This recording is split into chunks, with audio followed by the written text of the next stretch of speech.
जय श्री कृष्ण दोस्तों, राधे राधे।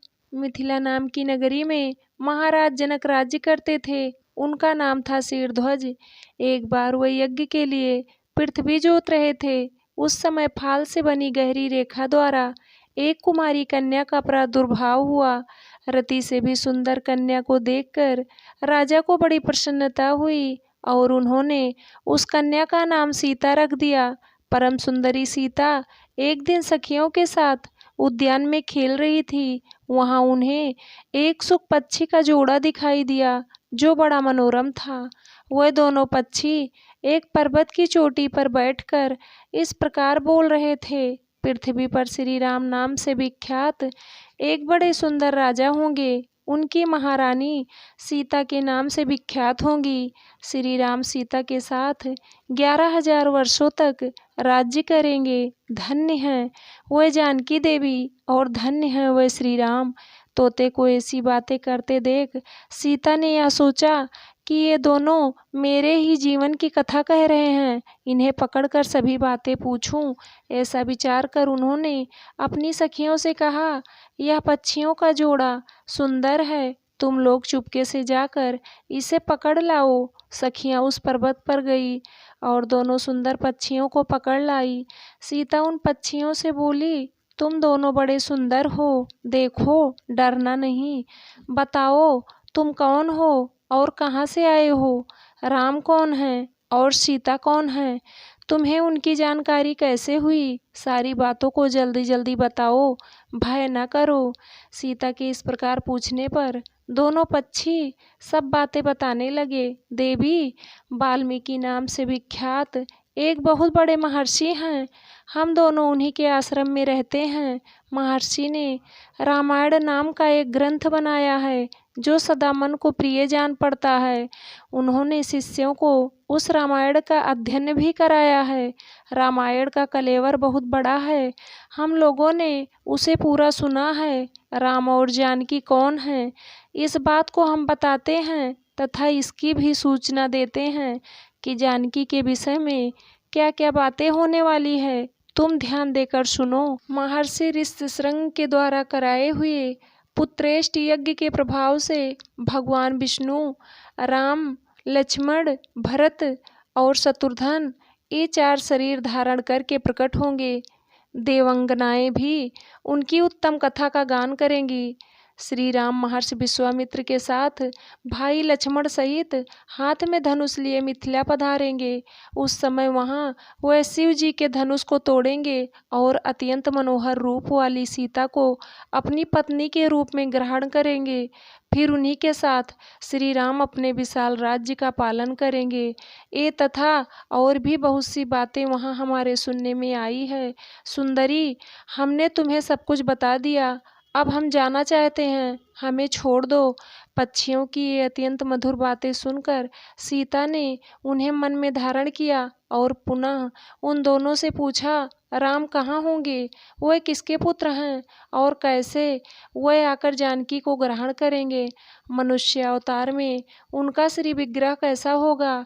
उनके प्रश्न सुनकर सुखी मन ही मन जान गई कि यही सीता हैं। उन्हें पहचान कर वह सामने आ उनके चरणों पर गिर पड़ी और बोली, श्री रामचंद्र का मुख कमल की कली के समान सुंदर होगा, नेत्र बड़े बड़े तथा खिले हुए, नासिका ऊंची पतली और मनोहारिणी होगी, भुजाएं घुटनों तक, गला शंख के समान होगा, वक्षस्थल उत्तम व चौड़ा होगा, उसमें श्रीवत्स का चिन्ह होगा। श्री राम ऐसा ही मनोहर रूप धारण करने वाले हैं, मैं उनका क्या वर्णन कर सकती हूँ।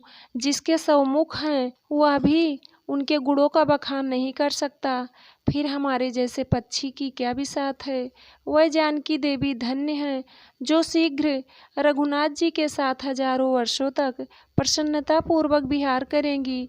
परंतु सुंदरी, तुम कौन हो? पक्षियों की बातें सुनकर सीता अपने जन्म की चर्चा करती हुई बोली, जिसे तुम लोग जानकी कह रहे हो वह जनक की पुत्री मैं ही हूँ। श्री राम जब यहाँ आकर मुझे स्वीकार करेंगे तभी मैं तुम दोनों को छोड़ूंगी। तुम इच्छानुसार खेलते हुए मेरे घर में सुख से रहो। यह सुनकर सुकी ने जानकी से कहा, साध्वी, हम वन के पक्षी हैं, हमें तुम्हारे घर में सुख नहीं मिलेगा। मैं गर्भिणी हूँ, अपने स्थान पर जाकर बच्चे पैदा करूँगी, उसके बाद फिर यहाँ आ जाऊँगी। उसके ऐसा कहने पर भी सीता ने उसे नहीं छोड़ा। तब उसके पति ने कहा, सीता, मेरी भार्या को छोड़ दो, यह गर्भिणी है, जब यह बच्चों को जन्म दे देगी तब इसे लेकर फिर तुम्हारे पास आ जाऊँगा। तोते के ऐसा कहने पर जानकी ने कहा, महामते, तुम आराम से जा सकते हो, मगर यह मेरा प्रिय करने वाली है, मैं इसे अपने पास बड़े सुख से रखूंगी। जब सीता ने उस सुकी को छोड़ने से मना कर दिया तब वह पक्षी अत्यंत दुखी हो गया। उसने करुणायुक्त वाणी में कहा, योगी लोग जो बात कहते हैं वह सत्य ही है, किसी से कुछ न कहें, मौन होकर रहें, नहीं तो उन्मत्त प्राणी अपने वचन रूपी दोष के कारण ही बंधन में पड़ता है। यदि हम इस पर्वत के ऊपर बैठकर वार्तालाप न करते होते तो हमारे लिए यह बंधन कैसे प्राप्त होता, इसलिए मौन ही रहना चाहिए। इतना कहकर पक्षी पुनः बोला, सुंदरी, मैं अपनी इस भार्या के बिना जीवित नहीं रह सकता, इसलिए इसे छोड़ दो। सीता, तुम बहुत अच्छी हो, मेरी प्रार्थना मान लो। इस तरह उसने बहुत समझाया, किंतु सीता ने उसकी पत्नी को नहीं छोड़ा। तब उसकी भार्या ने क्रोध और दुख से व्याकुल होकर जानकी को शाप दिया, अरे, जिस प्रकार तू मुझे इस समय अपने पति से अलग कर रही है, वैसे ही तुझे स्वयं भी गर्भिणी की अवस्था में श्री राम से अलग होना पड़ेगा। यूँ कहकर पति वियोग के कारण उसके प्राण निकल गए। उसने श्री रामचंद्र जी का स्मरण तथा पुनः पुनः राम नाम का उच्चारण करते हुए प्राण त्याग किया है। इसलिए उसे ले जाने के लिए एक सुंदर विमान आया और वह पक्षड़ी उस पर बैठकर भगवान के धाम को चली गई। भार्या की मृत्यु हो जाने पर पक्षी शोक से आतुर होकर बोला, मैं मनुष्यों से भरी श्री राम की नगरी अयोध्या में जन्म लूँगा तथा मेरे ही वाक्य से इसे पति के वियोग का भारी दुख उठाना पड़ेगा। यह कहकर वह चला गया। क्रोध और सीता जी का अपमान करने के कारण उसका धोबी की योनि में जन्म हुआ। उस धोबी के कथन से ही सीता जी निंदित हुई और उन्हें पति से वियुक्त होना पड़ा। धोबी के रूप में उत्पन्न हुए उस तोते का शाप ही सीता का पति से बिछोह कराने में कारण हुआ और वह वन में गई। जय श्री राम, जय सीता मैया की। दोस्तों, ये प्रसंग आप लोगों को कैसे लगा, आप लोग कमेंट करके ज़रूर बताना। चैनल को सब्सक्राइब करना, वीडियो को लाइक करना, शेयर करना। वीडियो को अंत तक देखने के लिए आप लोगों का तहे दिल से धन्यवाद।